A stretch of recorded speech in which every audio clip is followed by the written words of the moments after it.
I was saying, I don't think any man can perform the traditional provide, protect patriarchy without either one becoming tyrannical or becoming bitter. It's going to end up being one or the other. It's a foreign man in a foreign land. So we have a litany of other things. One of the biggest criticisms that I got from my last video with Noah, which is how to man like a leftist. This was the last video that me and Noah did, and it was us discussing a very rampant criticism that we have, which is that the left doesn't know what to do with cishet men, you know? Bruh. Like, we don't give good advice to cishet men. And we don't care about them. We care more about the trans. We care more about the non-binaries. We care more about the women and femmes, them. But nothing for the men in the masks. Nothing for them at all. And I will concede that I indeed did not give y'all any actionable advice.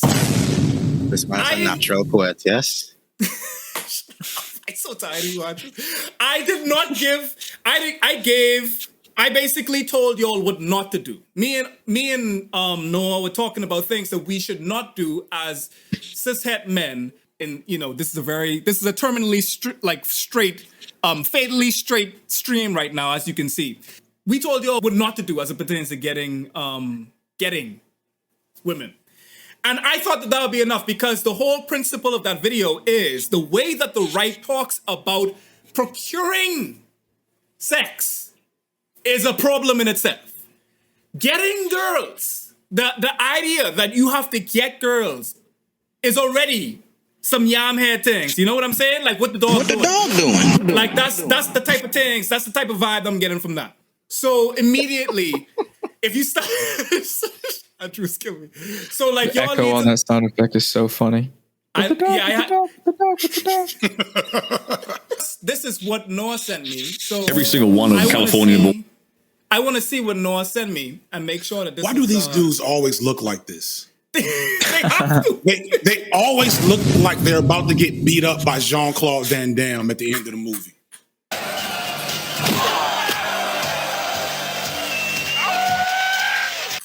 Or if that's like too new, I don't know, Ipman or whoever the new action person is, like these dudes always look like the villain, the bodyguard to the last villain at the end of the movie. Their skincare routines like this. HGH or like trying to look like he kidnapped children. Right, I rub testosterone on my face. That's my skincare routine. And it's just like the contrast is boosted up so high. Like he saturated himself. Man, just like he got like the glazed ham effect. Quadruple HDR. I'm telling you, like I don't understand how it got. Anyway, let's hear what is this man's name? Sterling Cooper. I guess he's like a former porn star that he sells a course on how to make your penis larger for like $70. So it's definitely for $70. For $70. Yeah. I wouldn't trust that. On the price. That's how you know that shit don't work. If there were, trust me, anything that makes your penis larger, when it finally exists, it will only be affordable to Elon Musk. And he will definitely get it right away. Right, he will be the first person. He's got a team researching on it right now. So yeah. Right. When I had to do research for that How to Man Like a Leftist video, and I got into some of those communities, even the Negrophilia video, and you get into some of these incel communities, and you get to the talk about like dick maxing. That's what they call it, penis maxing. Dick maxing. Dick maxing is the word. That's actually dope. I want. That's a punk rock band name right there.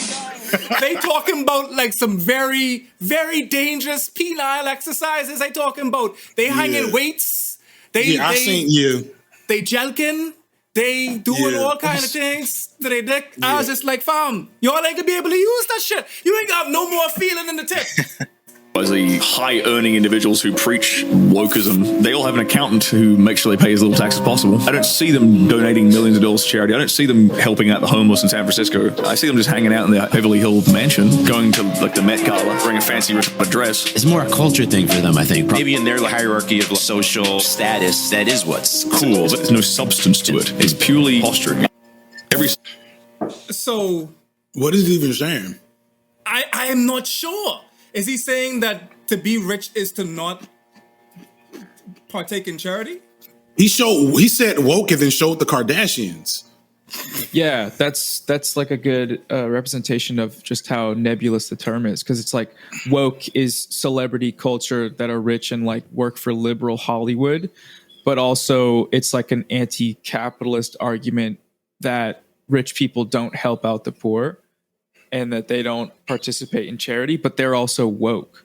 So it's just like, yeah, it doesn't make any sense. I don't know. the redundant. It's really just it speaks to the galvanizing effect of anti something, right? Yeah. Like you get. Who was I? I think we were talking. Thumbnails. I was talking to Anansi about thumbnails, and like explaining clickbait. Anansi, shout out to Anansi's library, just dropped a dope video on the Ethiopian Revolution.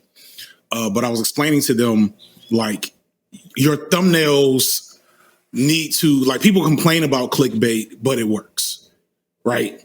They complain about clickbait, but it's like, shut up. Shut up and click the video. Shut up and watch the video. I only was trying to get you to click it. If you watch the video, you like it, shut up. And like, I get that most of the time. I get a lot of comments like, oh, I was baited, but this is good. And it's the reality is the human brain. I can't remember what this is, insert nebulous study I read once upon a time or something.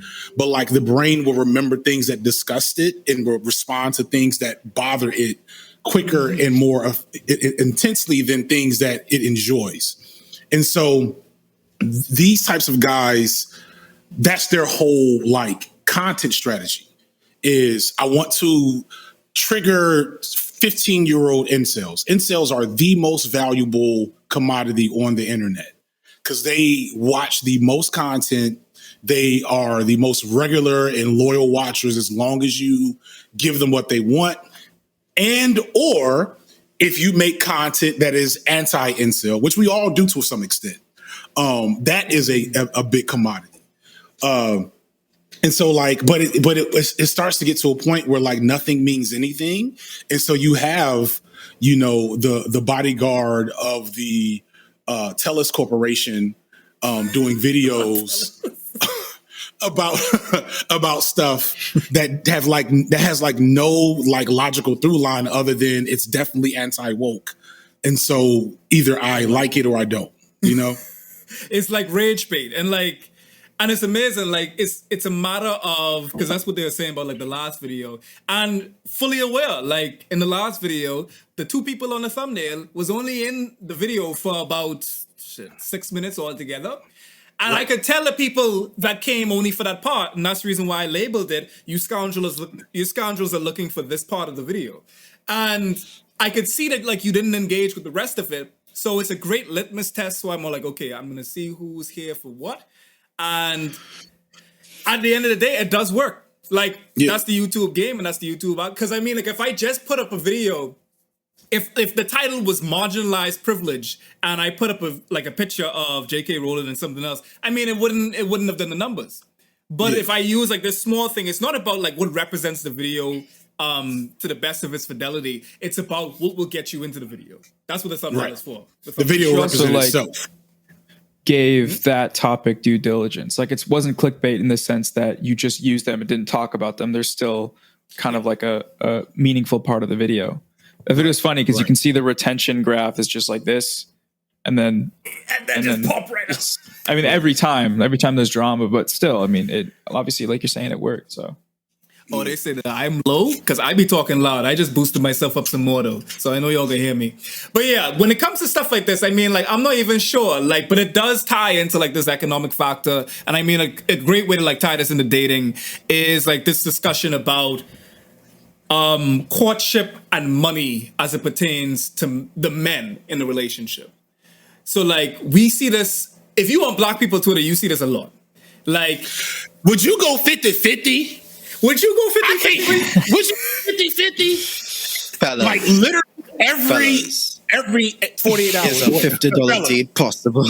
It's a 50. But as it pertains to like men in a relationship and our relationship with money, like this is a hard discussion. Like, because no matter how progressive of the gal that you dating, and we're talking in cishet binaries right now, no matter how progressive the gal is, they gonna like a little bit of patriarchy when it comes to like how you relegate things, how you, especially like when it comes to like, my wife's battery was low, and she started the car and like the thing did the little so she came in here right before I was about to go on stream. I think this was like, or about to go like do an interview. And look, I was sweating out in the hot sun, ass crack showing, changing the battery and all that shit. And look, she took a video and she sent it to me. She was just like, damn, daddy, you sexy. And I was just like, look, chill. And I hated the shit. I hated it. I hate look, I hate this patriarchy shit, okay? But guess what? That shit do numbers though. That shit be working. It do numbers. That shit go mad. I think of when it comes to, so let's let me speed run all the qualifiers, right? We all grow up under patriarchy. We all weaned under that. And that shapes our concepts of attraction and value within partners. And we eroticize that. You know what I'm saying? There's so many elements of it that are that tie into dynamics of power, and how we view femininity, how we view masculinity, etc.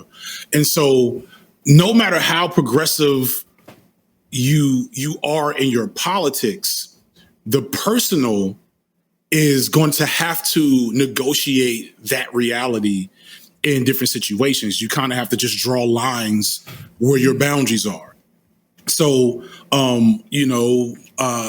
Foreign just gave a good example. I like to think of like performing patriarchy in a partnership sense as almost like salsa on wings, flavor on, you know what I'm saying? Like seasoning. You know, like you want to have a useful, strong core, like to whatever your partnership is, but you might have a partner that says, I don't want to take out the trash. Which my wife, by the way, takes out the trash in our household, right? Like my wife takes out the trash all the time. But like I've commented before, like I don't let her get gas though. You know what I'm saying? I like to fill the gas up in our cars. One, just as a performance of traditional masculinity in our partnership, but two, because I live in Atlanta and motherfuckers be getting jacked at gas stations. Ladies be getting jacked at gas stations. That is a thing you have to kind of negotiate, and you want to do it without that bitterness that comes with the negotiation, because so you have boundaries, right? Like there's been times where I've had to talk to a partner, my wife, et cetera, even before I understood these politics, and be like, hey, the way you're engaging with me right now is not going to work. I don't feel like you're engaging with me as a person. You're engaging with me as a concept. You know what I'm saying? I feel objectified by this. And like ongoing thing. When you start talking about finances, provider, protector, roles and dynamics, like set boundaries. And that's one thing I say a lot is like, gentlemen, if y'all set boundaries early on with the women in your lives, they will respect them or they will move on. But you do it early so that you don't become bitter, you don't become frustrated, you don't have to swallow your emotions and then normalize that becomes like real patriarchy. You know what I'm saying? When you're normalizing being incomplete. Something I would add to that as well. Yeah, something I would add to that as well is there's this whole dynamic, I think, that I see very commonly in dating spaces where rather than setting that boundary and using that as a litmus test for whether you're going to engage in a partnership in long term or not, people go based off of attraction, and then they're just like, all right, now let me try to mold this person into my ideal, into somebody that fits into what I want. And it's like, it's about compatibility. You have to find somebody who's compatible with your needs. You can't just try to change somebody to become compatible with your needs. So if you're trying to engage with somebody and they're trying to do the traditional, you handle the finances, you pay for everything kind of thing, then you can't go into that expecting to turn that person into a 50-50 warrior. Like, that's not going to happen. You can't turn soft life into that's just a bell hooks. financial example, but there are dynamics as well. And y'all missed that. You can't turn soft life into bell hooks. You gotta. Exactly. No, exactly. Yeah, like with dating, I was thinking about this the other day. Like, I for sure, based on my politics and based on all of our politics, I think we understand the sort of silly nature of the 50-50 discourse. But also on first dates, my natural inclination and the thing I usually do is just like the chivalrous thing. Even though I know that's not, like, I know the politics behind that and how, oh, my froze, and how like I get the problems with the politics behind that, but also that's just like ingrained into me. And also that works, like in terms of like when we're talking, like it's a nice thing to do, but also that's in the same way that it's socialized into me, it's socialized into like cishet girls in my experience. And so even though there is that element of the politics that contradicts, it's like, if we're talking about actionable advice, it's like, yes, from a left perspective, we know the problem here, but also if as soon as you get the check, you could do this from like both angles. You could do this from the manosphere way of like, oh, I don't want you to, I'm not going to provision for you because, you know, you could be dating other guys and then I'm just paying for your way through this dinner. Or you could do it from the other way, which again, obviously is more valid. Like from my perspective is that like, oh, like, you know, because we both earn money and because we both work and because modern patriarchy has in some sense declined on the economics, we should both chip in and split this bill, which again, obviously that's more equitable. It's different. It's for different purposes, but it's the same sort of like action, I guess, you know. Also, like, this is not universal. And I think the universalizing the norms of patriarchal dating dynamics is a problem like across the board. And I hear kids yelling. I love that. So like, for example, 20 years ago, so not even like in this modern gender wars on Twitter world, 20 years ago when I met my wife, I may have paid for the first date, which was very cheap. She paid for every date for like the next year because a brother didn't have no money. And if we wanted to go out, it was going to have to be on her dime. That was just the reality of the situation. And it was never a conversation around, like, she never made me feel like I was doing something wrong in that regard. You know what I'm saying? That's unique because another woman I may have met, we just may not have worked out in that situation. It may have been a situation where I needed to just not date for a while until I had enough money to pay for dates. Yeah. Shout out to Waving Red Flag. They were talking about, like, this idea that being broke shouldn't bar you from love, and it shouldn't, right? Like there's no, like the broke boys don't deserve no pussy line. Yeah, Cardi B. Is a problem. At the same time, you have to be realistic in terms of like the dating market and what your options may or may not be and what you should be focused on in a given situation. And if you are lucky enough to find a person that is interested in partnering with you, despite a lack of economic viability, dope. But you also need to respect that that's not an easy thing to find. Yeah, like that. And let me tell you, like, this is coming from someone that literally talks the progressive talk, very intersectional, blue-haired feminist. Every time on YouTube, that's me. Like in my bio, I'm going to change it to blue-haired, blonde-eyed feminist. But the fact of the matter is, as soon as I step away, I have to fit back into very patriarchal molds. And like how you were saying just now, Unc, about like, I'll be real, like I was taught, literally, my ma just told me, like from the jump, she was just like, do not marry a woman if you cannot take care of her. Like just from the jump. Like, my old man, same thing. Unc, I could put you on blast because even like when I was coming to you for like advice for this shit, yeah, like, you know, I'll tell you this off camera. I said, but I would tell you the same. I would tell you the same thing. Is that I'll tell you, like, if you're gonna take this woman out of America and bring her into the Bahamas, you need to be able to make sure that everything is okay, because the fact of the matter is it's gonna be on you if it don't work. And that is legit my life. Like, I mean, in many different ways, like, as I said, men, especially since they're black men, because like we're stripped of power and stripped of dignity in many different circumstances. It was interesting to hear like what Noah was saying about how like you navigate chivalry and whatnot, because where it may seem like chivalry for you, it's almost like a mandatory thing. It feels mandatory for me.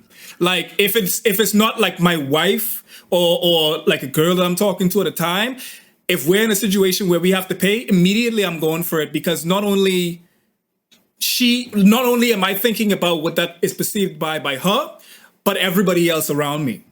Everybody else. It's an internalization of like the baseline miscreant nature of black men that you're always fighting against. If I don't pay for this date, then I'm a dusty. Yeah. Right?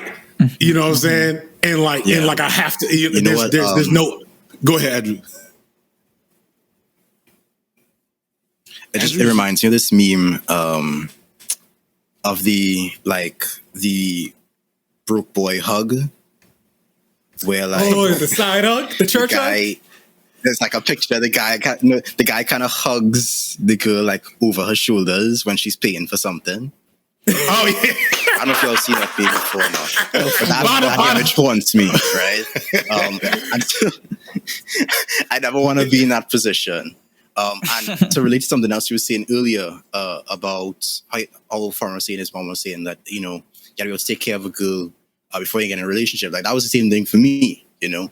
It was like, you shouldn't be dating unless you have a job. You know, like I wasn't really like, there was the expectation you weren't really supposed to.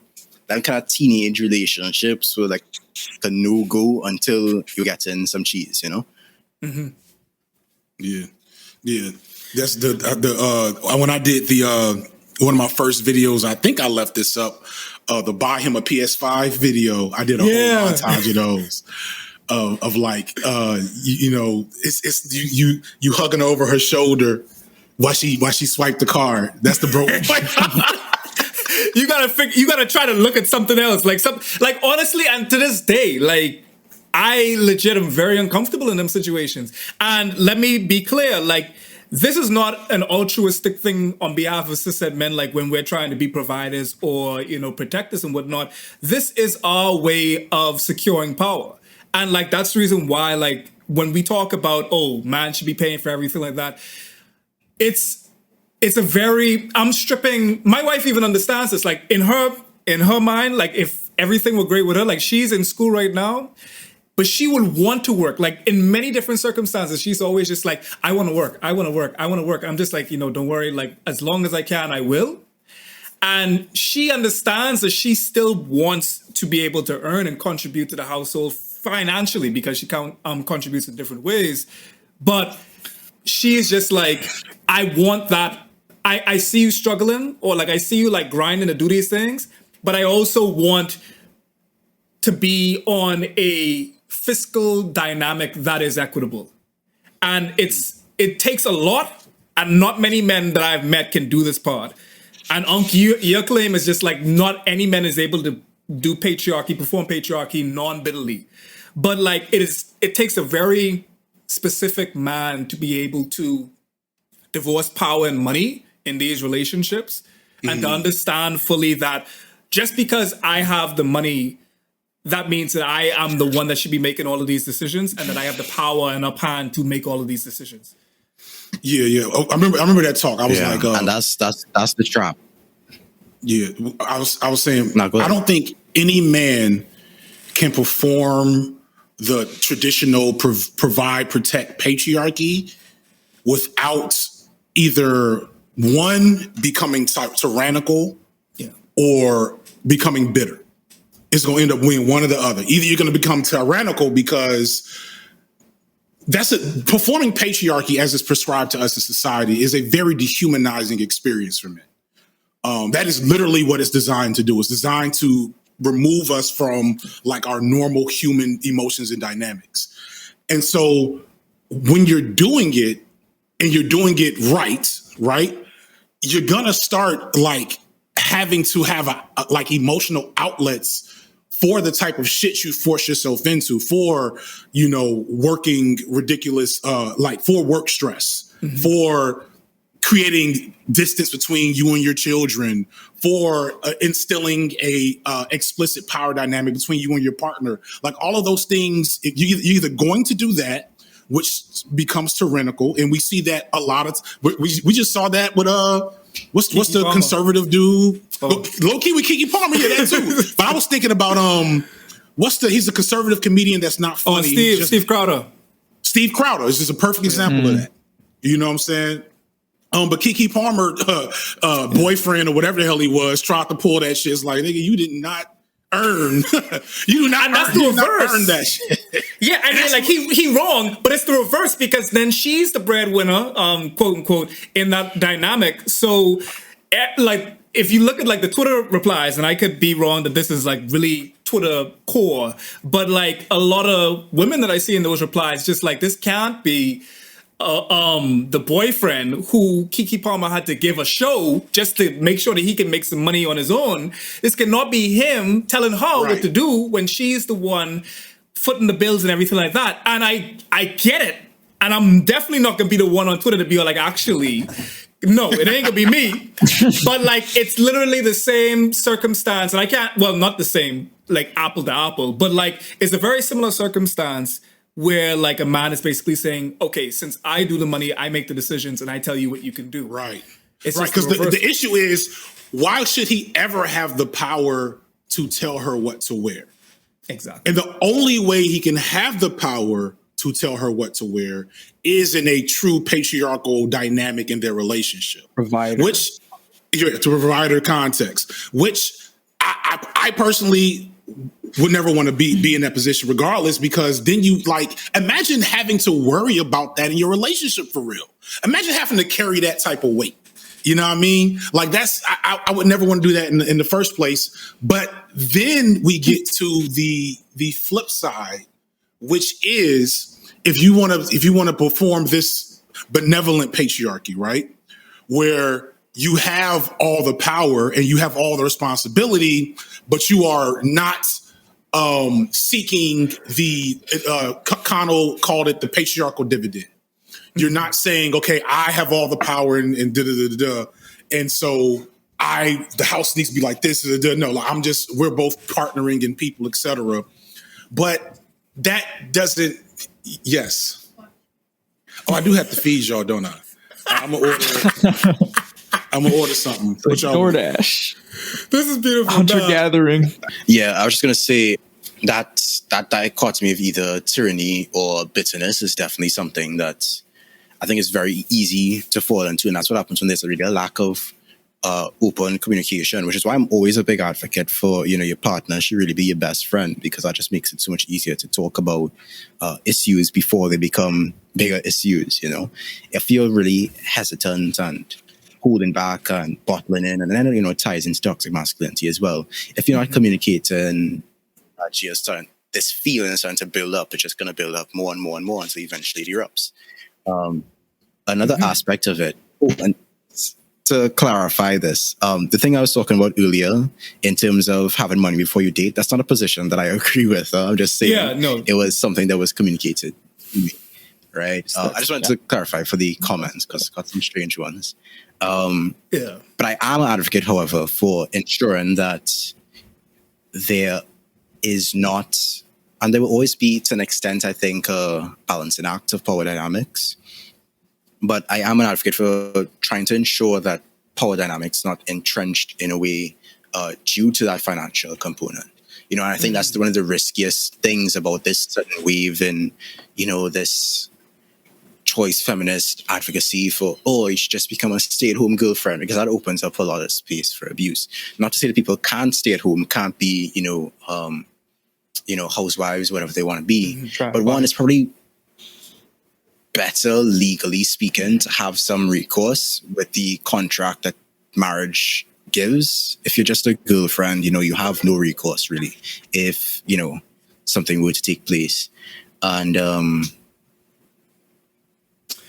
also, I think it is also important to have some sort of network of support, and as well as some personal funds through some means of income in order to give yourself some measure of autonomy and flexibility, because otherwise you're really setting yourself up there. Yeah, and I think that, like, one thing, going back to your point on marriage, I think that the securities afforded by marriage ought to be securities that are afforded just by general of coupling in general, or just by themselves, actually, if you really get to it, because we look at how couples, especially married, cishet, heteronormative couples, are privileged, are prioritized within society in general. Everything is kind of centered around this idea to become married at some point. Even like if you're in a long-term relationship, people will begin to look at you very strangely if like you haven't tied the knot or something like that after a particular amount of time. And it's something that, like, I really realized, shout out to Wagatwe when I was talking to her, is just essentially just how sanctioned singleness is, and how to be single, you don't get the support, you don't get the revelry from other folks. And I mean, like, you know, married people, we got like we get housewarming gifts, we got baby showers, we got, like, I mean, not to say that you can only have a baby like within a marriage, but like all of these things. It's interesting, like when in baby showers, like you normally see like a lot like different type of gifts when it's a single in many like talking cishet binaries, single mothers, as different from married unions. Like it's a different type of reception. It's a different type of gift. Single mothers aren't even supposed to have baby showers. Like that's what I want to see. Baby shower. You better just make a registry. Yeah, exactly. But I just wanted to kind of like make sure I left that take, didn't leave that take in a weird state, because I was talking about patriarchy. The point I'm trying to get to is, I don't think men should seek to truly embody patriarchy in their intimate partnerships, even if that's what the woman wants from you, because there's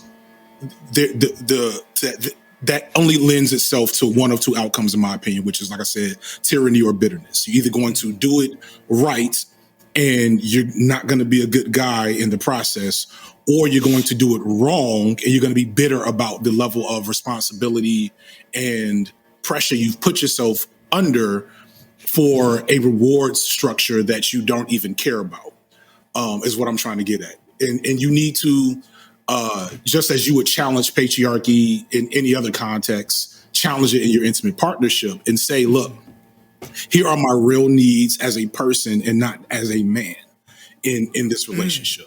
And I need you to respect and engage with those needs. And that may end up looking like something relatively traditional, but I am not going to be bound by this dynamic to the point where I can't, and the kids are coming again, to the point where I can't function. Last thing I want to add holistically on that is I guess, like, I saw a manosphere clip a little while ago where it was somebody saying, like, one of these guys was asked, like, so if in theory you were to be gravely injured at work and then wouldn't be able to provide, like, would you be okay with your partner leaving you, basically, for not upholding that end of the contract? And the guy was like, yeah, like that would be Damn. My end of the contract isn't being upheld, so that would make sense. And if she wanted to stay around, that's great, but I wouldn't hold her to that. And that was like just like a really good example of something where it's like there's this construct that's abided, and when that construct is broken, you, even during it obviously, but then afterwards when it's broken, that's like just extremely unnecessarily harmful for like a relationship, when, like, instead of saying, okay, we'll try to figure this out, we'll try to get through this, it's just, no, I no longer can provide in this way. I have broken the patriarchal contract. Therefore, damn, my shit keeps freezing. It won't stop. Yeah, it's just like I just die. Like I wither away and die. And it's like it doesn't have to be like that. You could, like, so there's other things to do, but it's that programming, I guess. So, and that's and yet again, like, this is a system. Like, and we're gonna go to the clip right after this, but this is the system that men have made. Like, I mean, like, so let's be clear with that. Like, even though this is a system that harms men, patriarchy, despite it having arc in the name, which literally means rule, we are ruled by it. We don't rule because of it. And the fact of the matter is, like, it hurts. This shit hurts us. I know. I don't like this. She would rather not, even though, like, she is in a way, like, you know, her friends. This is an interesting part. When I say she, I mean my wife. And I keep on talking about my wife. I'm literally going to be one of the try guys, but not the cheating one. But yeah, like, one of the good ones, right? But like, the fact of the matter is, like, even her friends, they'd be all like, damn, like, say, your man whisked you off to the Bahamas and like he taking care of you and like you just get to like work on school and finish on yourself and everything like that. And like her friends look at that as like a privileged lifestyle, but she would be the first one to tell you that she would love ultimately to work because she does not feel, she feels guilty in those situations. And she also recognizes that there is a bitterness that even I, who talks about patriarchy on a constant basis, is extremely progressive, I'd like to think.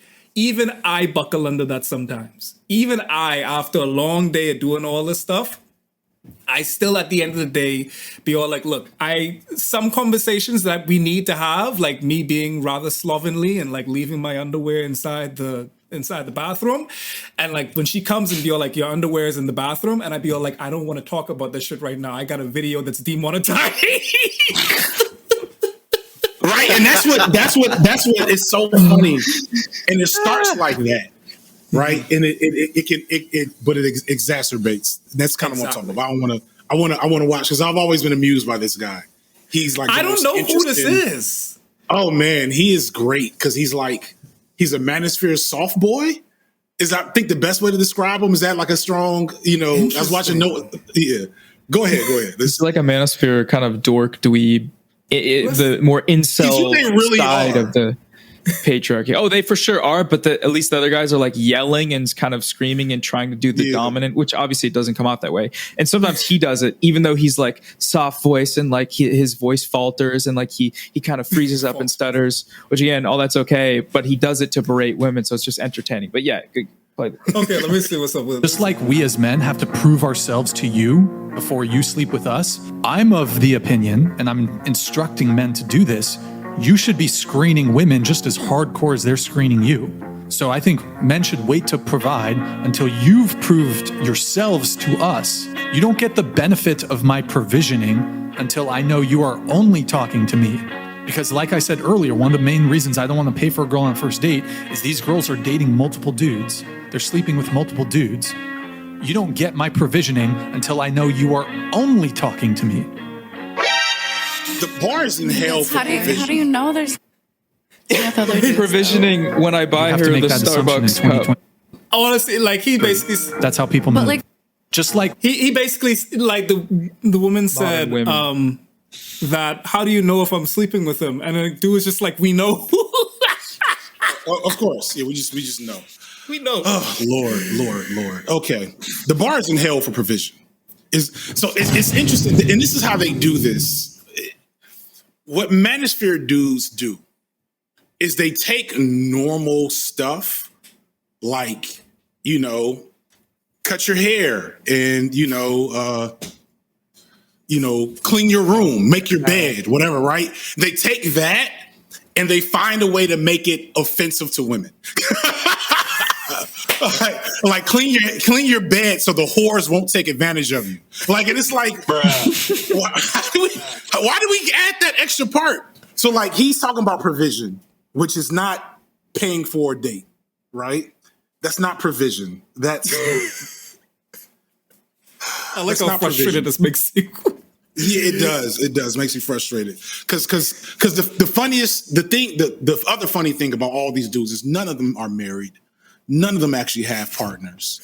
If they've ever had partners, like none of them like actually Pearl, know have how to manage a relationship in real life. This is only meaningful and deep to 16-year-old virgins, which is nothing wrong with being a virgin. Especially but you probably shouldn't be, especially at 16, but you probably shouldn't be centering like this dialogue around that particular population. So I just want to get to my point. It makes perfect sense to decide how much you want to invest in a prospective partner in like stages, right? You meet a person you're attracted to, and you say, you know what, I'm attracted to you. Let's go out on a date. Let's go on another date. Let's go on another day. You know, you have a progress of investment. That is a normal thing for any human being. You are not being taken advantage of by dating and by paying for dates. You are either operating on a traditional dynamic or you're deciding not to. But when you make it a thing, when you make it a point of conflict, you're only just ensuring that you're going to have less dates. You can say to a woman, yeah, I really don't want to. I pay for the first date. Can you pay for the second date? See how she reacts. You know, there's a big realm of somebody said it's coffee, sir. Yeah, Jojo. Thank you. And like, plenty of normal men do that. But when you make it weird, when you make it content in like your real life, then you become a weird guy, and you're guaranteeing that you're going to end up spending more time here on TikTok listening to this guy talk and less time actually talking to him. And like the fact of the matter is, especially like, and it goes back to just how we prioritize marriage, because I'm more like, dating isn't only a means of getting to marriage. Dating can be the end in itself. It's an experience, you know? And like, that's a part that like, I see like a lot of them miss. It's just like, okay, I don't want to get too invested. I don't want to post this person online because they might embarrass me. And it basically results in this catch-22 and kind of like self-fulfilling prophecy where you forgo a lot of the things that a partner may enjoy by dating and by courtship. You forgo that because you don't want to be taken advantage of. So therefore the courtship sucks. Your courting sucks. You basically are 1 foot in, 1 foot out. And it feels like that. And that's why, like, a lot of the times when you talk to people, especially nowadays with the advent of internet, I don't know how, I mean, like, there's definitely like a lot of studies on how the internet has ruined, or not ruined, but like exacerbated and changed the nature of dating. Because like this hyper awareness of dating, and not only like people that you're dating, like being able to like stalk a person online on IG before you date them, or like after you went on one date and then going into their profile and looking at their family, looking at their dog. Why did their dog die?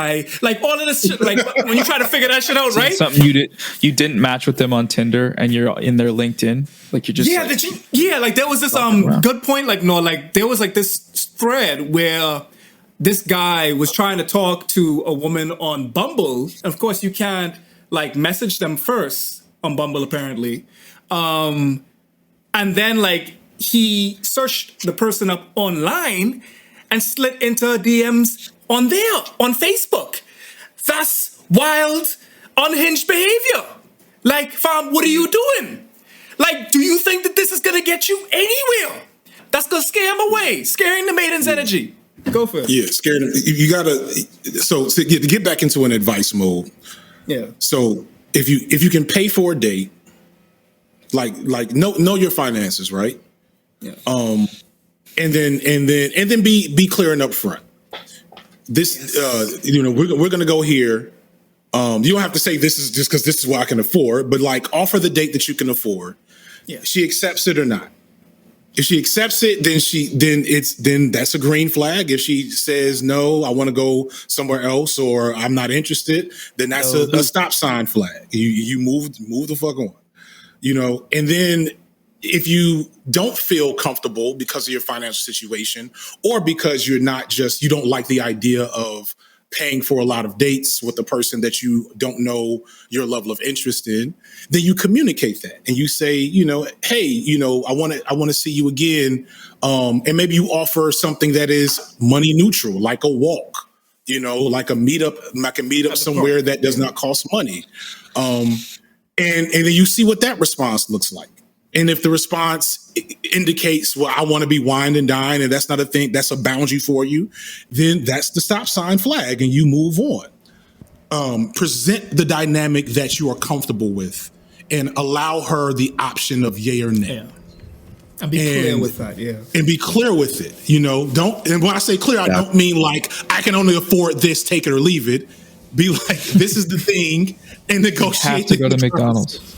Right, you have to go to McDonald's. I think that would be romantic, like if you could do that shit right. I think it takes a lot of talent to pull off the very mundane dates. I think it takes a lot of like courtship talent. A lot of us mercy, and we ate inside the car, watched the sunset, and we talked. That date cost literally about like $30, maybe a little bit more with gas.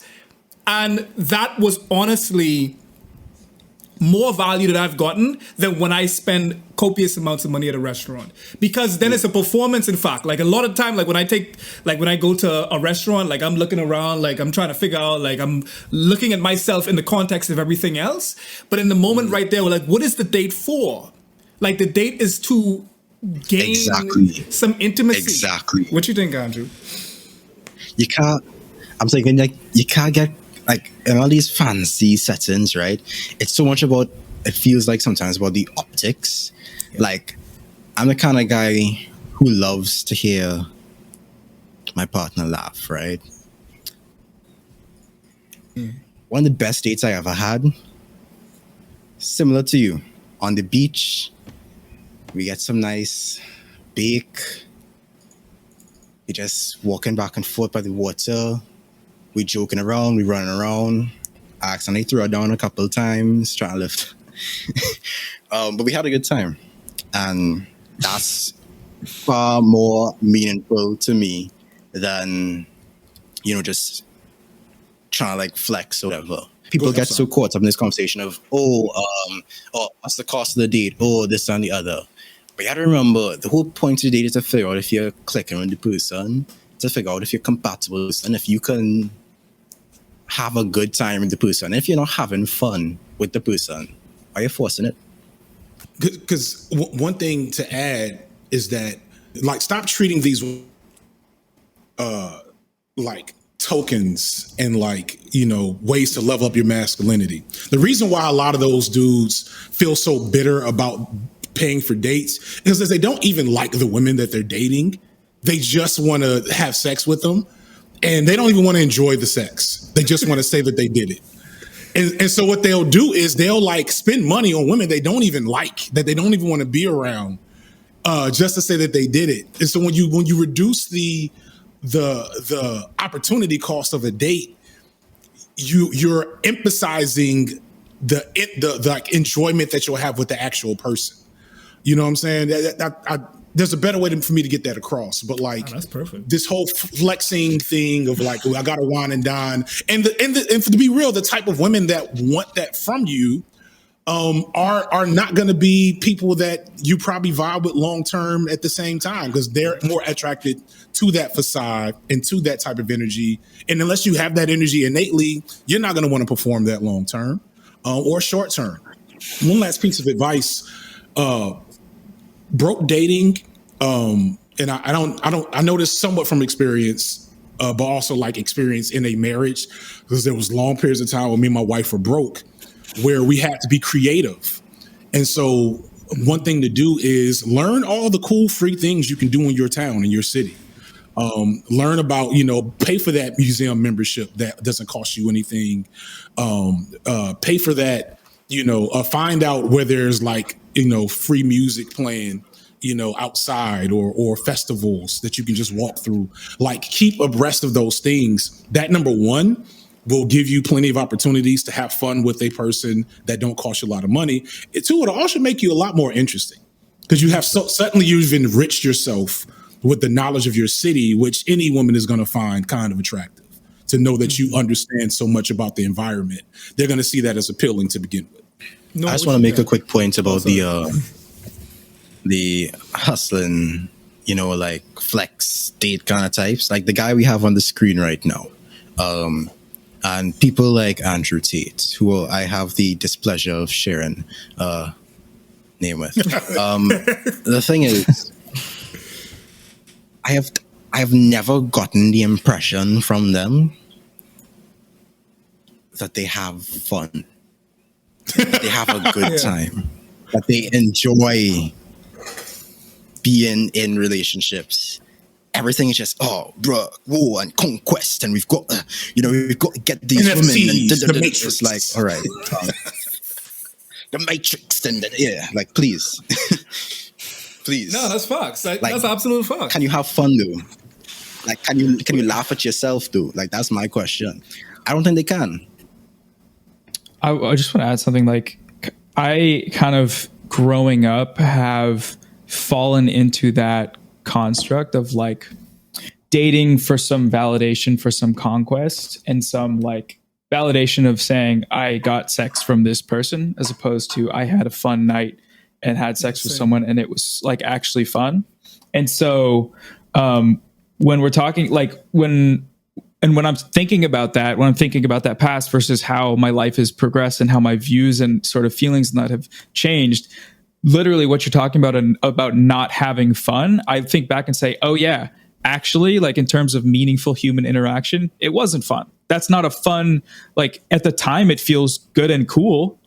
You feel like a good and cool guy, but then in my experience, as you get older and you start to kind of like, it's with my politics as well, you look back and say, oh, actually, I don't think that was actually fun. And I think if that is the end goal for people, the getting there will be just the biggest disappointment possible. Like it will not be, it's a very shallow and shitty goal to have at the end of things, but it's very, the message of that, of like, searching for that is extremely popular online for like, all the reasons we've went over, but it's not all it's cracked up to be, I guess is what I'm saying. If anyone's like thinking about that. And I want to make space for like the dating app part, because not only dating apps, but just like it not having to be, not every date or not every interaction with someone has to be a long-term or like a courtship type of thing. It could literally just be sex. It could literally, and that's like one part, like in fact, like there's this tweet that I want to bring up right now. All of these guys are just like burnt out. Like it's like, like, I don't know. It's like gotta be like their equivalent to like yellow text in the face. Oh, they're all trying to look like Leonidas off of 300. That's what it is. The Zack Snyder filter. Yes, the Zack Snyder filter. That is literally you. I can't see it now. I know y'all see it. I see it now. This is killing me. But like this is something that YouTube into the Snyder verse. I do want like some like inquest into just like dating apps and profiles and everything like that, and also just ephemeral interactions with folks, like because we're very much like, it looks like the majority of us are in like long-term relationships on here, but like also of our days of debauchery, we could speak to just like some things that have helped potentially like gotten us. I know Andrew is a saint, so I mean like hi Andrew, but like for the most part, like as it pertains to just how you can ethically and also, I don't want to say efficiently, but get some sex and get some sex, bust some nuts out here. Like it's something that we do. Mm-hmm. Yeah, but the key thing to remember is that women like sex too.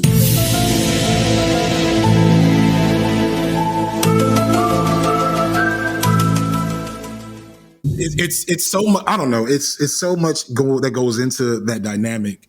But if you start with that, it will probably alleviate not just a lot of the pressure and like difficulty, but also a lot of the patriarchally ingrained, toxic habits where you like so much of what, like when I'm always wary about the dating advice stuff, because the nature of patriarchy means that people are basically just asking us, hey, how can I trick girls into fucking me? Like that's what so much of it is, to keep it a buck. And sorry. That's not. And so like that's not okay. You shouldn't have to trick a woman into having sex with you. Precisely. You should just find ways to present yourself effectively as a viable sexual partner. And women that want that will hopefully choose you. And then when you get there, do a good job and be pleasure focused and instead of conquest focused. You know what I'm saying? And you'll be surprised, like Women want to have sex with guys that are fun and attractive. And that's a broad spectrum. And are generous too. So that's a broad spectrum of what that means, but it doesn't mean wear this cologne, wait till this time, say these things, press X during the QuickTime event. Like that's what it sounds like. Okay, let me see what your boy got to say. I remember like this was interesting, but I think it's a great gateway into like discussing like dating apps, also just like how to engage in hookup culture in general. What do you think guys are doing wrong when it comes to dating and attracting girls? Before you say anything, right? I need to know who that guy's barber is, and he needs to be tried in The Hague. Not The Hague, bro. So much of it is online now with all the dating apps, and Instagram is, let's be honest, it's a dating app. Yeah. Can't believe everyone can buy a blue tick now. God damn it! I look at dating now as product and marketing. Prior to like the internet, you really only had to focus on the product. Am I jacked? Am I charming? Why is the Zoom so dramatic? Because this is Sparta, man. I'm telling you, that is what they're doing. These videos are for men. What did he just say? Am I jacked? You know what I'm saying? Like, do I have rippling muscles in my shirt? Top 3 buttons not done. Like, he is not marketing himself to women. This is marketed towards men, specifically boys that don't understand what viable masculinity looks like to women. But let them continue, though. I want to hear. Let them cook. Making money, I'm connected up a network. That's the product. It's who you are as a person. But now we have to focus on marketing too. You can have the best product in the world, but if no one sees it, well, it doesn't exist. Yeah, exactly. Right? How do we market ourselves online now? That's a fair question, I think. Like, how do you I mean, like, he's like, let's like for a second, like, just also acknowledge that, this is very dehumanizing. What, Drew? What are you saying? Yeah, I mean, commodity, very commodifying, all this. Somebody who hates advertising, hates the advertising industry. I really despise this approach to dating conversations as how do you put yourself out there? What is your SWOT analysis? How do you put yourself on the marketplace and increase your share value? What is your unique selling point and this and the other? It's like, relax. All right, we are people. We are multi. Do you like women? Exactly. And do you like yourself? Because why are you trying to boil yourself down into this like object for sale? No, I agree with that. Like, this is dehumanizing, and in many ways, dating apps can be dehumanizing because it is literally, it's optimized for a swipe. It's the YouTubeification of dating. Make yourself into clickbait. Yeah, exactly. Like, you're clickbaiting yourself.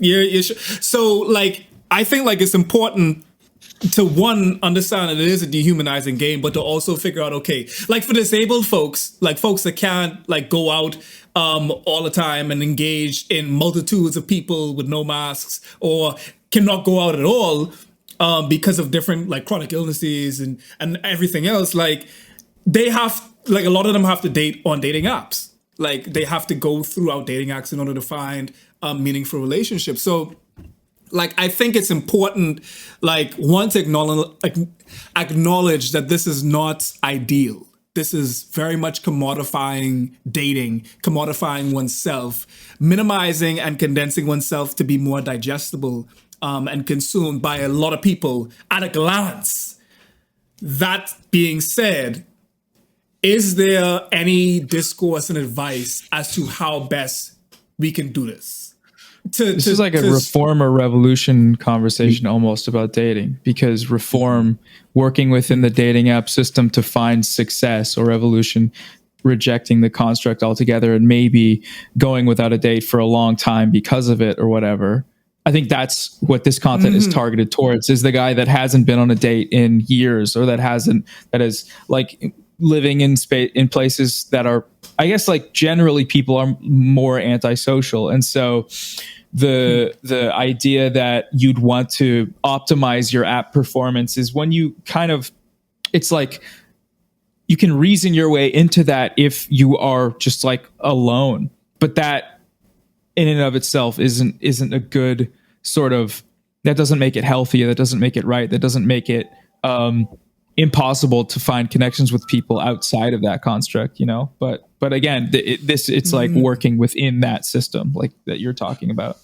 Yeah, to be generous to Leonidas here, you have to. There is a thing to present to yourself in a viable, attractive manner, and that does not have to get into like dehumanizing, hyper capitalist jargon to just say, I think I look good with this haircut. I think I look good in this outfit. I think I look good in this pose, whatever. Like those are like normal things. You don't want to be attractive. You don't want to like data source the concept though, or, be so focused on producing an attractive presentation that you've then reduced the you in the equation. You don't want to like present yourself in a way that you don't want to perform and show up as in the actual like courtship and partnership. So like, but also I think another thing that's important is to know what women are actually interested in. Like you don't want to have like, 15 pictures of you flexing in your dating app, because that's not for you. That's for your workout bros. Knowing what's actually attractive and performing that. Like what he's saying here isn't like some awful red pill nonsense other than the way he's packaging it, if that makes sense. Other than that, he's presenting it. Yeah. The advice here is not as awful as other shit we've heard. It just sounds worse than it needs to be. And it does it in a way that will lead you into worse ways of thinking about this situation. Because when you see his next video, the reasoning for that, that advice is fuck a bunch of girls and then buy my course on how to make your dick bigger or whatever. Like it's like starting from a normal place and going way away that you don't have to do that, but that's what the function of this content creator is, right? Exactly. And it's just like they're like very close to understanding the dynamics at play. Like these folks, like they're using it, but then they arrive at the wrong conclusion. Like it's just like they understand the dynamics of the social media age and trying to posture in ways that are most likely to position you in order to get proximity to more women. Right. But then they use that for exploiting women for the gain of, let's be real, like for the gain and like notoriety from other men. Like they don't, as y'all said before, like they don't really care to enjoy the sex a lot of the times because they're so caught up on the power and the conquest of it that they could then retell to other folks. Sometimes they film it just so they could send to their brethren and things like that. But also so that they could just feel in that moment, even if nobody else hears about it, so they can feel powerful. Because yet again, and then going back, especially like for black men, we're stripped of power in so many different ways.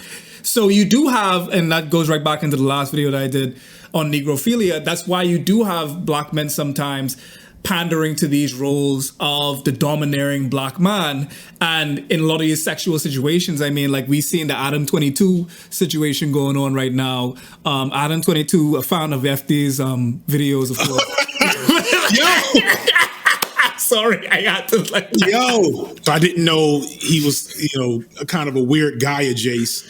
And then I saw he then when it was like was it Destiny versus Richard Spencer? He had a video. Versus, that's when I was. It wasn't versus. Yeah, they on teams. They weren't fighting. They were not fighting. They were talking about Joe Biden. Yeah. It was him, Destiny, and Richard Spencer having a conversation about race, and I was like, oh, this is bad. And so I feel like I DM'd him like, yo, I will come and have a real conversation with you about these things. But then after that, he had on Nick Fuentes. I was like, okay, this is clearly a pattern. And I think, like, honestly, like Adam 22 and what is it, Lena? That's a marketing strategy, which still in that case is kind of grimy because, I mean, even though Jason is a black performer, black porn star, even though he is literally being exploited, that is his job, and he's exploiting his dick. Like, but I hope he got paid. I hope he got paid by Adam 22 and Lena because they're low-key exploiting the cuckoldry. Like they're exploiting the optics of it and the revelry of the situation and being like, oh Adam, oh my God, you could be inside the corner of the hotel room while your girl getting excavated like a hole in Minecraft. But like the fact of the matter is, like Jason, in my opinion, is still the one that is being he's the one bolstering this whole thing. I think Adam 22 and Lena will make the most money off of Jason in this case. Adam and all of them, man, let's bank off of that. Yeah, it becomes human capital. Yeah, I was supposed to jump on here for a little 20 minutes, say hello, say my goodbye, whatever the case may be. Go ahead, man. It was a pleasure. Big up yourself, Drew. We'll do it again. Andrew's just like, I gotta go after that one. Take care. Gal was right there. All right. Gal was right there going saying this conversation is getting far too haram for me. You do have on dating apps, and I saw someone say like, get someone that actually has used dating apps to be on the stream. Like, I've used dating apps. No one's used dating apps. Noah is like a dating app vet. No, coming from the back there said, we met on a dating app, so yeah, that works. Well, there we go. Like, yeah, so like, give us, like, if there was some actual tips, in my opinion, as it pertains to it, going back to like the principle that we're talking about in trying to find a compromise between what works as it pertains to getting engagement from the people that you want to engage with on dating apps, what works for that, as well as what doesn't debase you as a person. Noah, what do you think? What's success? What's been successful for you on the dating apps then? I've talked about it a bunch before, but Hinge, the dating app Hinge, there's like voice prompts you can do. And I think other apps might have that now. And now you could do video prompts as well. Like you can like TikTokify your own. That's going to be abused. Yeah, for sure. Yeah, it's not great. I don't know how they filter out videos that are just, you're not supposed to, like, you know, making your app Pornhub, right, like an amateur Pornhub account. But I think that is like a new opportunity and like digital construct to market yourself, is just like being, you know, a little silly, being funny, saying something that I don't know if you could like be smart in that. Like, that would probably be a little cringe, but like, just, yeah, that's one thing.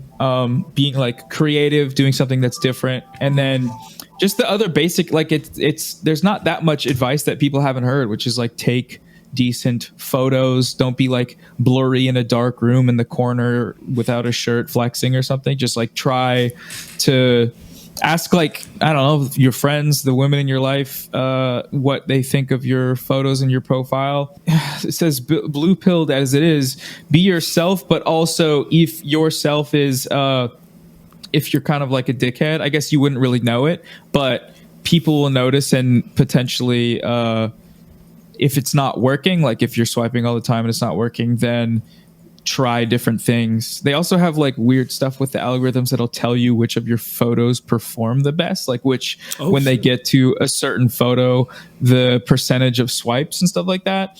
But all of that is to say, just like there's not that much to it. It's like, it's a very grim place to be on the apps because of like the percentage breakdown of the user base for guys, basically. But yeah, I guess just be a little silly, be a little creative, be a little artsy, but above all else, be yourself. And I hate that's why I hate giving advice, because it just sucks to be like, you know, this is what you can do, this is how to do it.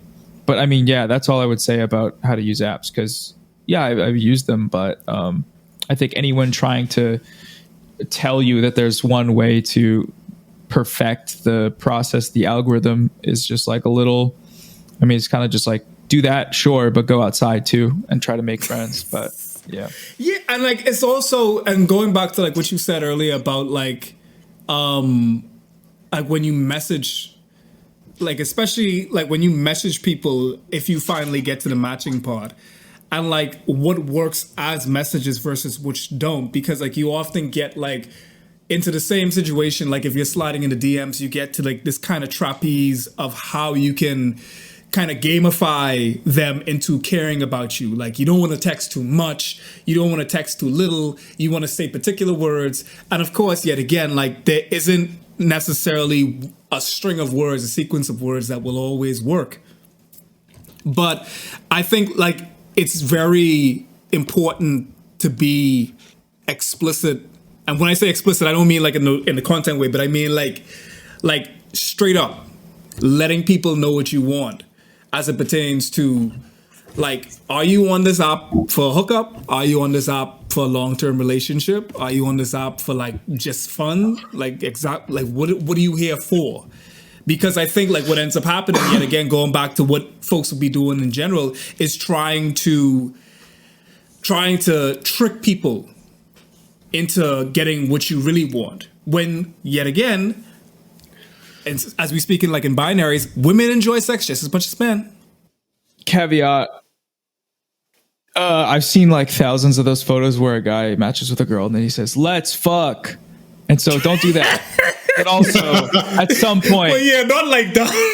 Yeah, I know you're not saying that, but like like obviously feel out the conversation and at some point have the intentions and boundaries conversation. But yeah, I 100% agree with what you're saying. But and even like, yeah, don't put it like in your bio, just like only here to fuck. Like, I mean, like you could only want to fucking also be charismatic. You could also be like endearing, and a lot of folks, and not only that, but like in hookup culture, like there's this like weird, there's this weird unwritten tacit rule that like you have to discard people afterwards or discard them in general or be extremely transactional with it.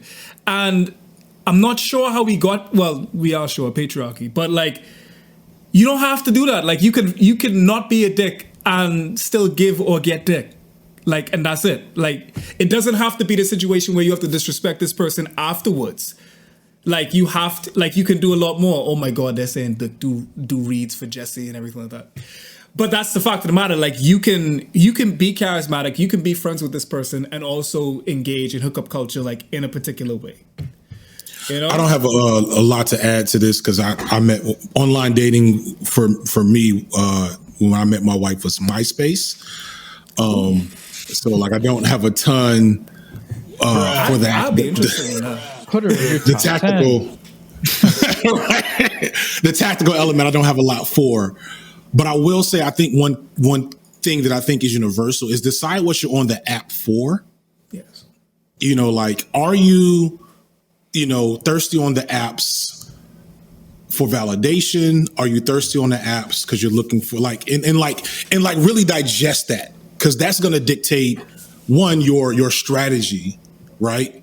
For like how you present yourself on the apps. But two, it can probably do a lot to alleviate your, levels of desperation, the energy and vibes you're giving off.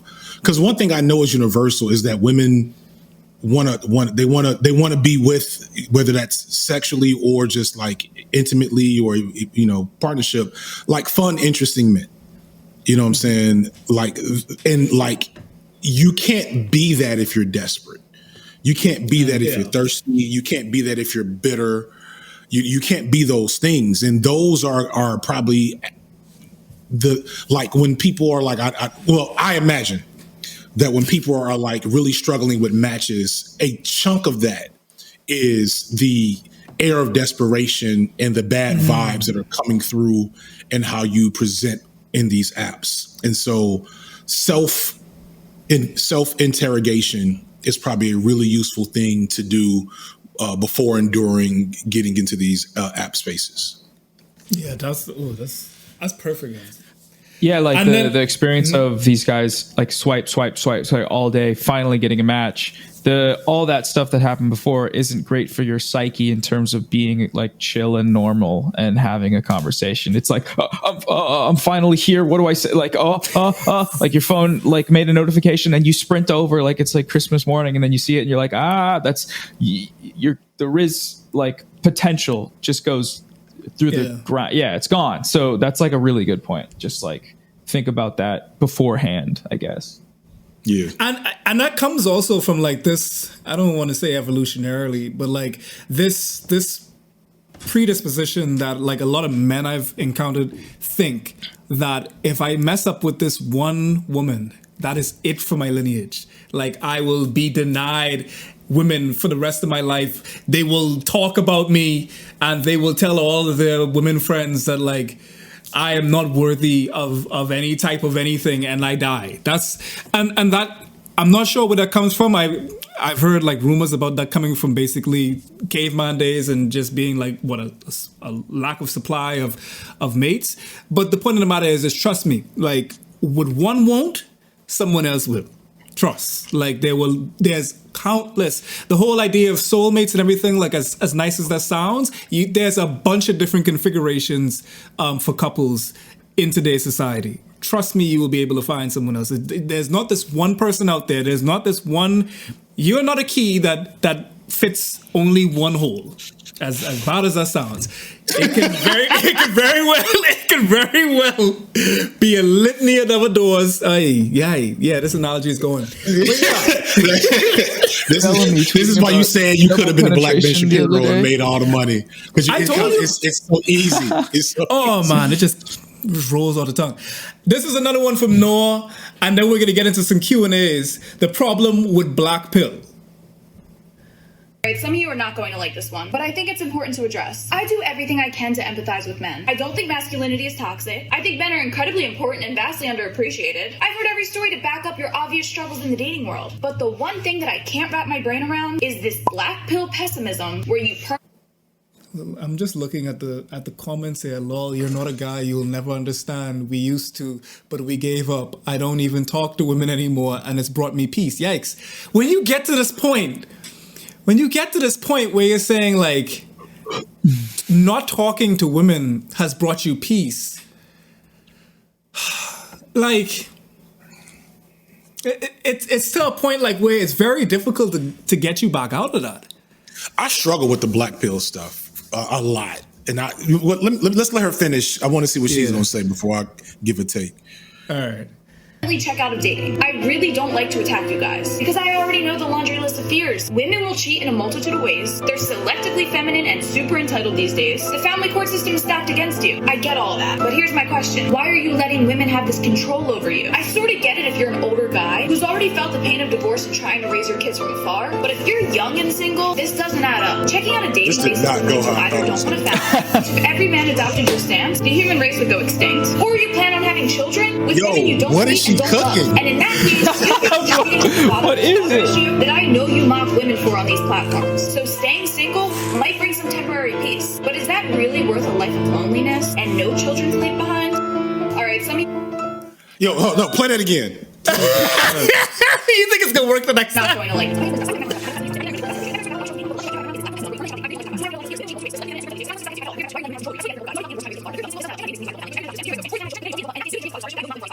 So the pick me thing.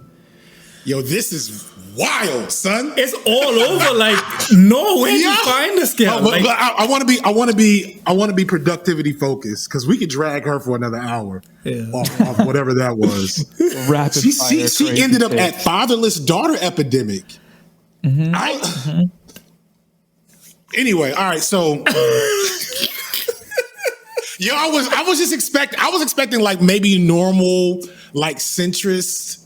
I'm not like other girls, maybe stuff. Pick me. I wasn't expecting like this weird Handmaid's Tale pitch that she gave. Dystopian, reproduction about the children. Yeah. Everything is about reproduction. Yes, that was different. So, but I say all to say, I struggle with the black pill stuff. And so this is like, feel free to cook me on this if this is a bad take.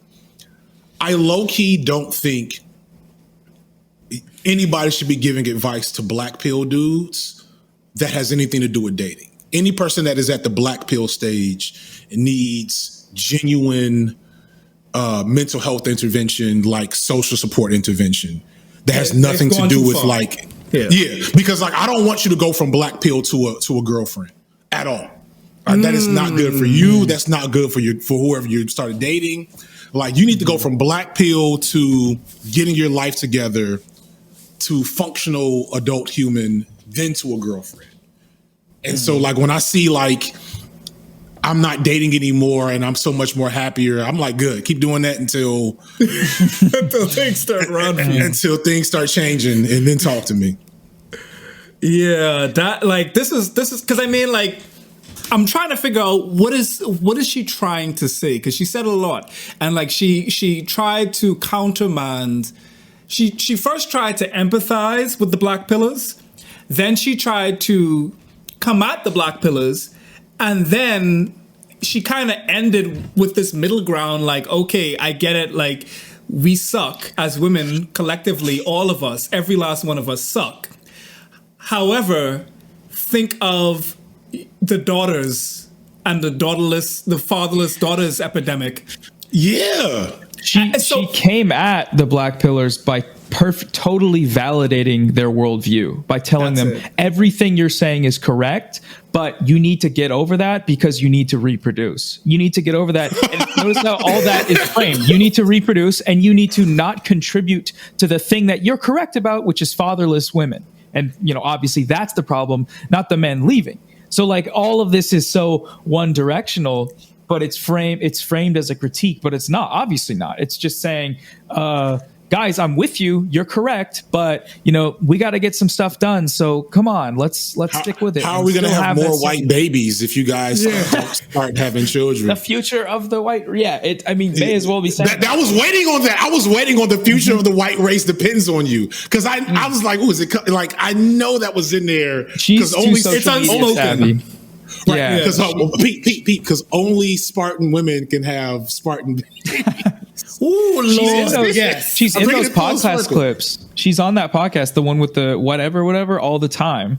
And yeah, she's probably Leonidas up in some of the YouTube shorts. But yeah, it's wild, man. It's painful to see, but I mean, like when you like, and you've covered Black Pill content like pretty like extensively, Noah. And I don't know. I don't know how your algorithm will ever recover. I hope you're using a burnout count, because like your algorithm will never recover from all of the copious amounts of Black Pill content that like you consume in order to watch this. You've been stripped away of your bisexual lighting by these pills, and like I worry about you because you used to look like Grimace, and now you're just So I mean, like the fact of the matter is, like how like what's the theme? Like what is basically the for those who aren't intimate with Black Pill stuff, like what is their spiel? Like why you heard Blue Pill, you heard Red Pill introducing Black Pill? Why? Black Pill is, I mean, there's various iterations and forms and levels of extremity, but Black Pill is at its base the decision to acknowledge your flaws and understand that those flaws totally excuse you from finding love, that those flaws are so deep and so socially reinforced, as in if you're a 3 out of 10 on the scale, you will never get a Tinder match. You're not going to ever get a Tinder match, and ergo, don't even try. Don't even swipe. You're just going to be disappointed. You're going to be wasting your time. Focus on yourself, kind of, but also take along with you all of that internal validation as to why people hate you for your ugly. And usually it's because, you know, women are shallow or women are entitled, all the things she just speed ran. And so it's sort of like doomerism, but with a kind of wild sort of, it's a doomerism with a sprinkle, not sprinkle, it's like doomerism and misogyny combined to make people that just are like even more socially reclusive, and specifically framed at dating. So I guess there's that. But then in the more extreme, there's it like dips into incel territory. And then like when you're an incel, all of that, like Elliot Rodgers' manifesto, that's a Black Pill manifesto because it's all of these factors make me make the world stacked against me. But, you know, and now I'm going to go shoot a bunch of people, but, you know, very few of them come to that conclusion, but the ones that do will have that same logic, you know. The funniest thing about Elliot Rodger is that he's clearly an attractive guy. like Elliot Rodger, rich. I said it best. Right. Elliot Rodger, maybe if K-pop would have hit earlier and he'd have understood an aesthetic to attach himself to. He also had like he also had like a lot of stuff. I actually did like half of my dissertation is talking about Elliot Rodger. And I don't make the K-pop joke in the dissertation, not dissertation, thesis. But like, so that's one of the things, that's one of the reasons why the black pill stuff kind of confounds me, because I think it's intersecting. So I'm theorizing, I want to be careful here. I had one of my favorite videos that's like a response video to me is this guy that did like basically an autistic reading of my manosphere video, and basically talked about the fact that I'm describing some explicit experiences with autism in my manosphere video without saying autism, which was, he read me for filth there, because that was very true. And like, I don't feel very confident in my takes around autism to like speak on it with a level of certainty in terms of how it intersects with online communities and people who are apt to get sucked into red pill stuff, and how that intersects with social inefficacy, and then dating, and then all these other things.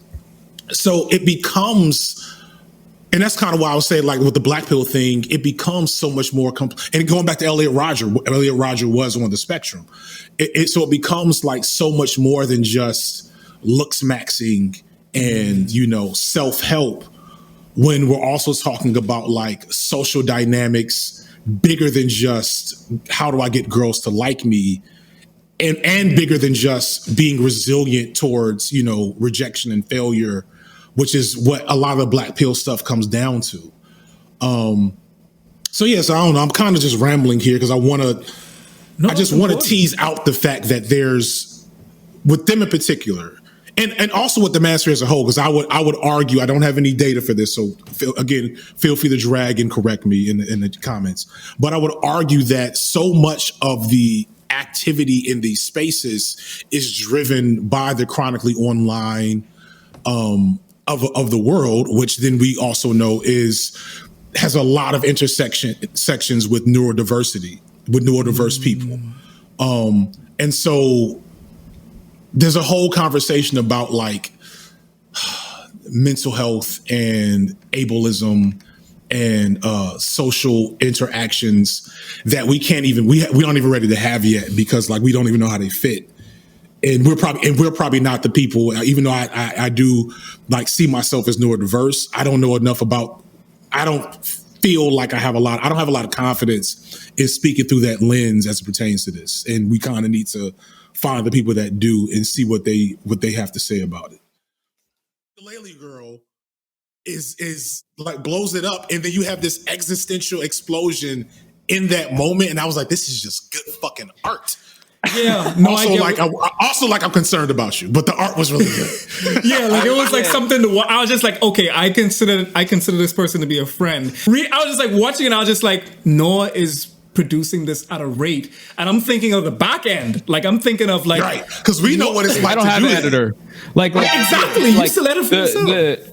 The competition point, not competition, but the framing, it was loosely around, okay, Hassan will upload once, twice a day. Those videos do well. Let's see, like he'll take a news story or a small thing and then make a video about it where he's talking about it on stream. Like it's a lot of work. It's an unrealistic standard to have without an editor. I still am super apprehensive about hiring an editor. I'm not really sure why. I think it's like a little bit... I'm conceited, and then I'm also like, I don't know, there's some weird thing about exploitation, blah, blah, blah. But that's like, I just haven't even thought about it. So I definitely shout out to Zatzman in the chat. But this video is so good. That's how I feel. Like I feel like shout out to like that's for the birds inside the chat. Real quick, let me see what this person's saying. I don't believe femcells are real. The concept does not make sense because women tend to have an easier time getting partners. I'm open to correction. I'm glad that you're open to correction. I've been interested in this because of a certain person who has made this their thing, and I've tried to make sense of it.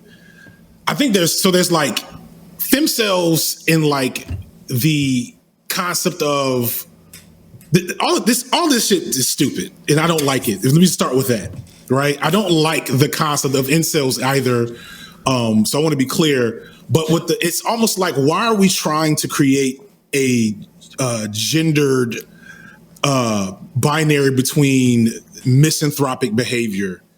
You know what I'm saying? Like a club. Like it just doesn't seem like a thing that should be being done. We can talk about like loneliness and struggling in relationships and struggling in meeting people, which is something women definitely can have. But creating this like weird label and like the low-key misandry stuff that I've seen come out of some of these like female dating, the female dating strategies he's Reddit, which I found a long time ago. And I was like, whoa. And then that's not even getting to divestors who are basically femcells, but black, and they don't know it. And they still feel like they're not a part of that. Like they're just like, no, we're right. Like, no, we're not a part of that. We're feminists. Like, okay. You know, capital letters, bell hooks. Books. Want to euthanize black boys at large. At large. You know, that sounds a lot like dating strategies to me. But yeah, so I don't know if any of that is real. Like, I don't think femcells are real. I don't think incels are real. I think there's a misogyny epidemic. I think there's a loneliness epidemic, and I think there's I don't give misandry the same level, but there is a level of misanthropic, femme-driven antagonism towards men that has been popularized in social media and on the internet. I don't like calling it misandry because that creates this precipice of like systemic engagement, which I don't think misandry can be systemic. But there are clearly women who hate men that have like social media presences. Yeah. You know, so like there's a big part of that problem is those women are boosted like no other. Like it's algorithmically incentivized misogyny to boost the femcells in a manner that's not conducive to like reality or how that perspective actually proliferates. I dropped an article in the chat, which is, I read it a little while ago about femcells, but it kind of, I think if you're wanting to learn more about it, that's a good place to go. But yeah, I think that's a great point that, ultimately all this categorization is just a social media, internet branding and categorization of like human emotions and experiences that are negative. And the fact that we cultivate spaces to talk about them, while there's some value in that, it also recreates the problem and it like sorts people into those. But yeah, for sure. Absolutely. And this is a good one as well. I'm a neurodiverse black bisexual man that only has issues dating cis women because I feel I'm easily dismissed by them. How do I turn that around? You might have. I mean, so let's get into. Shout out Khadijah's video on would you thank you. So, you know what? To alleviate getting any of us in trouble, I will leave it to a film a non-binary person to dig into that. So Khadijah, the video, it also had Irby Revelis. Was he in that? Oh, what? Or was he in another one? I think it was a different one, eh? Either way, Khadijah just put that one out, yeah. Yeah, but Khadijah and Irby Revelis get into this. But let's just, to keep it a buck, biphobia and heteronormativity is not gender exclusive. So plenty of cis women just genuinely have issues with dating bisexual men in general, and bisexual black men probably especially. And I'll just leave it at that, so as to not start any fires that I don't feel like putting out right now. Yeah, and I mean, like from a man and mask perspective, like Unca's saying, it's very complicated, and definitely it's something that you should like check out, like Khadijah's video on. But like, as it pertains to engaging with that, understand like the parameters that are causing that in particular, that's patriarchy, and just understanding that there's a system invested in men performing a particular like avatar of manhood, and bisexuality or queerness in general is an affront to that. So I think identifying the weapons and the guns in your face, first off, will easily help you understand, identify, and cope with that. It won't fix it. There's really because I mean, like, that's just how patriarchy affects men in this case. Like, patriarchy has affected cis women in these cases, and especially, like, I understand that you're a black man. I know that this is definitely rampant with black women. I have spoken to black women that literally the greatest offense, literally you could cheat on them with knock on wood, you could cheat on them with their sister. It don't matter if you cheat on them with a man. Why, Lord of His mercy, like, it is literally the worst thing that you could do to some black women that I've engaged with as it pertains to this subject. So, like, that is something that has deep roots, very deep roots, and won't be fixed. Definitely in the live stream, nor in honestly, like, in the next 10, 20 years. Like, that's on the long-term list. We're gonna get to that one with just general racism and transphobia and, like, the environment. All of those on, like, a 75-year timeline. So strap up. That's for kids and whatnot. And so this is directed to your anime video, man. FD, how hard will this anime video be? Will I have to change my profile pic after the 10th? And like, the anime and the dating discussion is, like, really interwoven. Like, like the anime video might go on one of my in my top 5 videos. It's definitely my favorite non-black video that I've made. Like, most of my favorite videos have been, like, about black people stuff. And for lack of a better word, this is, like, my favorite video that doesn't really, like, hone in on a black experience. That's just kind of talking about boys in general, and it is definitely, like, one of my favorites that I've done. So I'm excited for people to see it. It's literally rendering in the background. That's what No, it's really good, and I mean, like, I'm wholly to it. Like, you got to make, like, a starter pack, anime starter pack for us. I don't know if the word weeb is problematic. I think it is to an extent, but, like, I heard that from some self-identified black weebs, but yeah, like, it's definitely it's a lot of good commentary inside there, especially, like, as it pertains to just, like, the mystique or the stigmas that anime or loving anime gives, especially, like, the black men. Like, I'm sorry, wait, everybody. I see Bellamy in the chat. It's anime, which I definitely didn't do in the video. It's definitely anime in the video the whole time. You said anime too, but something like that. Anime. Yeah. Sorry, Bell. Sorry, Bell. But yeah, no, the only anime that I watch is some normie shit. Like, of course, like what's that one that just came out with the fella say I'll write something in the death book and then I'll eat it. I'll take a potato chip, then eat it. Yeah, that's it's anime is great, y'all. It's just awesome. It's good, actually. It's hard to explain. Well, I appreciate all of you all up inside the chat right now. This is definitely a great interlude from all of the drama that's consuming the internet as we speak. That you could point in different directions. You could point at this channel. You could point at all kinds of different channels to go and see it. And yeah, I see like a lot of bi men inside the chat, like, talking. And yeah, definitely, like, there's a lot of discourse that pertains to biphobia that, yeah, we definitely have to talk about, especially once you interrelate blackness into biphobia. There's a lot in that. And all of us on the screen, despite being in bisexual lighting at times, I don't know if we're qualified to speak on it.